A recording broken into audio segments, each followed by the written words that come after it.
আমাদের দৈনন্দিন জীবনে সমস্যা লেগেই থাকে।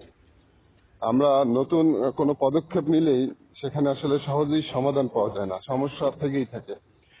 দেখা গেল একটা সমস্যা সমাধান করতে গিয়ে আর একটা সমস্যা তৈরি হয়েছে।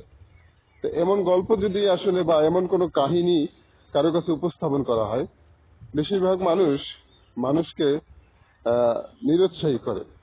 হায় হায়, তুই করছিস কি, এরকম একটা কাজ করছিস, এই তো তোর আরো বিপদ হবে, সেই হবে। আসলে এই কথা না বলে আমাদের বলা উচিত, যেহেতু প্রতিনিয়ত মানুষের কাজের অগ্রগতি থাকে, কাজ করতে হয়, আর সেই লক্ষ্যে আগাইতে হয়, আর সেখানে একটু সমস্যা থাকেই। তো সেক্ষেত্রে এটা আমাদের কমন টার্ম একটা, যে আসলে সমস্যা থাকবেই জীবনে। তো মানুষকে নিরুৎসাহী না করে সেখান থেকে কিভাবে সমস্যার সমাধান পাওয়া যায়, কিভাবে ওই সমস্যা থেকে বের হয়ে আসা যায়, এরকম পরামর্শ আসলে দেওয়া উচিত। কিছু মানুষ আছে সমস্যার কথা শুনলেই তাকে দাবাই রাখে, কিন্তু খেয়াল করে দেখবেন তার জীবনে সমস্যার অভাব নেই। তো আমাদের এই কারো সমস্যার কথা শুনে আমরা তাদেরকে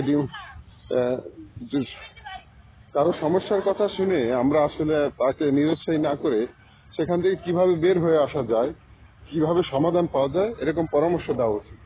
তাকে এই সমস্যার সময় যদি তার সাথে ঠাট্টা বিদ্রুপ করা হয়, সে আরো কিন্তু মোরালটা তার ডাউন হয়ে যেত। তাই সমস্যার কথা শুনে তাকে প্রেশার না করে, তার মেন্টালি প্রেশার না করে, তাকে সমস্যার সমাধান বের করে দেওয়া উচিত। আশা করি বুঝতে পারছেন। অবিরাম ভালোবাসা।